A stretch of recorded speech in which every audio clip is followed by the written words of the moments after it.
নমস্কার বন্ধুরা, আমার নতুন একটি ব্লগে তোমাদের অনেক অনেক স্বাগত। আশা করি তোমরা ভালো আছো আর আমরাও ভালো আছি।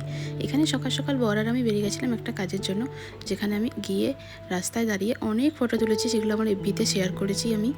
তো তোমরা যদি জানতে চাও জায়গাটা কোথায়, তোমরা অনেকে জানতেও চেয়েছো আমার কাছে, তো আমাকে এই ব্লগে কমেন্ট করে আমি বলে দেবো জায়গাটা কোথায়। আর তারপর ফেরার পথে আর কি সন্ধেবেলা হয়ে গেছিলো, দুজনে খুব খিদে পেয়ে গিয়েছিলো, তো ভাবলাম আমরা কিচেন সূত্র ধাবাটাতেই যাবো। তো এখানেই চলে এলাম।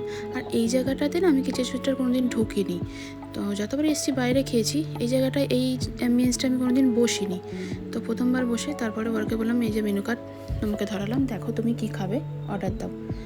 আর কি দুজনে মিলে এত কিছু পুরো মেনু কার্ড পড়ার পরে শেষের একই ডিসিশন দুজনেরই, ফেভারিট আমাদের বিরিয়ানি। তো বিরিয়ানিটাই আমরা অর্ডার করে নিয়েছিলাম। এই যে খেতে বসে গেছি, এখানে খেতে খেতে জন্য গল্পও করছিলাম। আসলে দুজনে মিলে একসাথে না সচরাচর বেরানো হয় না, বসে বাইরে কোথাও সচরাচর খাওয়া হয় না, ফ্যামিলি নিয়ে বেশি বেরানো হয়। অনেকদিন পরে দুজনে মিলে একসাথে বেরানো হয়েছিল।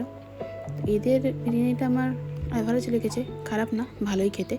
আর এরা না সমস্ত কিছু যে রান্না ইউজ করে সব এদের অর্গানিক, নিজেদের চাষের জমিতে চাষ করে তারপর নাকি এরা ইউজ করে, আর এরা বিক্রিও করে শুনেছি।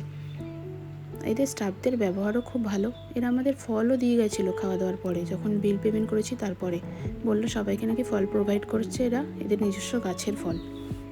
আমাদের কাঁঠাল দিয়েছিল, আমটা ফুরিয়ে গিয়েছিলো বলে। তারপর আমি বাড়িতে একটু ভিডিও করছিলাম, এদের তেলের ঘানিটাকে দেখালাম। তেল এখানে দেখছিলাম পুরো অর্গানিকভাবে তেল বার করছিল আর কি, ডাইরেক্ট বার করে বিক্রি করছিল। আর এখানে না একটা ছেলে আর মেয়ে বসছিল, আমি ওদেরকে উঠিয়ে দিয়ে জানো বসে পড়েছিলাম ভিডিও করব বলে দোল্লা খেতে। তারপর পরকে বললাম আমি একা একা কেন দোল্লা খাবো, তুমিও আমার সাথে দোল্লা খাও বলে ওকেও নিয়ে টেনে বসিয়েছিলাম। তো যারা যারা তোমরা কিচেন সূত্র ধাবাটায় আসোনি, একবার এসে ট্রাই করতেই পারো, আশা করি ভালোই লাগবে। আমাদের একদিন দিনের বেলা আসার খুব ইচ্ছা আছে, যতবারই এসেছি রাতে এসেছি। এই জায়গাটায় জানো ঘরের জন্মদিনে এসে আমরা অনেক ফটো তুলেছিলাম, এখন দেখলাম পুরো বন্ধ হয়ে আছে, লাইটটা অফ ছিল। তারপর আর কি বেরিয়ে পড়েছি, সারথি দাঁড়িয়েছিল। কেমন লাগলো আমার ব্লগটা জানিও, লাইক করে দিও একটা সবাই। বাই।